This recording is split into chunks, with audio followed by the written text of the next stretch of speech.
إنا لله وإنا إليه راجعون waxaan ugu horeyn taasi u dirayaa gudoomiyihii gobolka Mudug Axmed Muuse iyo dhammaan intii la dhimatay ama ha noqoto staafkiisa gaarka ah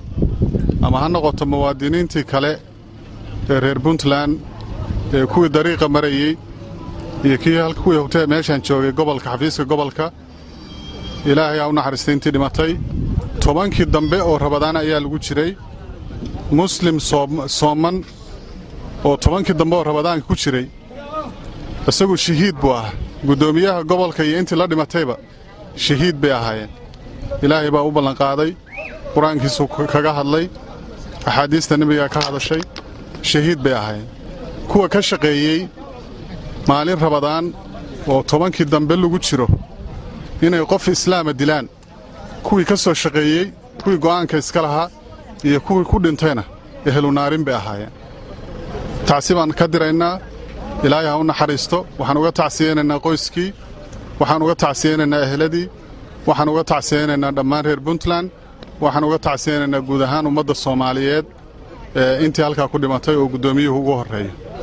sida ay ka hadleen mas'uuliyiintii iga horeysay oo taliyaha qaybta ugu dambeeyo dawladda Puntland waxay halkan ka bilowday magaaladan Gaalkacyo iyo gobolkan Mudug shaqo amni oo la rabo falalkii argagixiso ee muddada soo dhacayay ee sharwadayaasha argagixisada ee shabaab ay ka dambeeyeen ee dadka lagu leeynayay gobolkan in wax laga qabto kuwii horena in laga daba tago oo aan saa looga harin kuwa soo socdana in laga hortago haddii lahayd waan ognahay qoftiisu gashanay inaan cidna celin karin waan ognahay qof aantiisu galina inaan cidna dili karin waan ognahay fal ay tahay inuu dhacayo laakiin muhiimaddu waxa weeye ka daba taga iyo sidii looga shaqeyn lahaa waxa naga go'an haddii lahaydmo oo dawladda Puntland ka go'an in argagixisada shabaab iyo daacish ee ku dhuumaalaysanaya gudaha Puntland ee ficilada argagaxa sameynaya ee dadka masaakiinta leynaya ee mas'uuliyiinta kala dilaya ee arxan laawayaasha haddii lahaydmo wax laga qabto kuwa gudaha Puntland ku jirana in wax laga qabto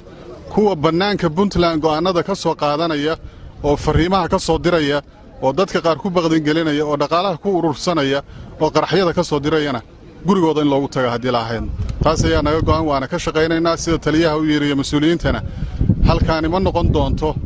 falkan maanta dhacay ma noqon doono midna la ku cabsi geliya haddii lahayd iyo kuwii ka horeeyaba laakiin waxay noqon doonaan kuwa aanu ka qaadno feejignaan hor leh iyo dhiirasho hor leh dadka reer Gaalkacyood iyo gobolka Mudugna anagoo uga tacsiyeenayna gudoomiyaha dhimashadiisii iyo intii la dhimatayba haddana waa inaad ogaataan in meeshan ay shaqo ka socoto idinkuna waxa la idinka rabaa inaad banaanka u soo baxdaan nin idin dilahaya aabihiin dilaya walaashin dilaya walaalkiin dilaya wadaadkii dilaya ganacsadihiis dilaya in guriga lagu sugo ma waa in banaanka loo soo baxo waxa la rabaa qofkii xog haya inuu xogta keeno waxa la rabaa kii fal dhacaya la kulma inuu tilaabo cad qaado ku ka shakeeyo inuu tilaabo ka qaado mas'uuliyadana dawladda ayaa qaadi doonta haddii lahayd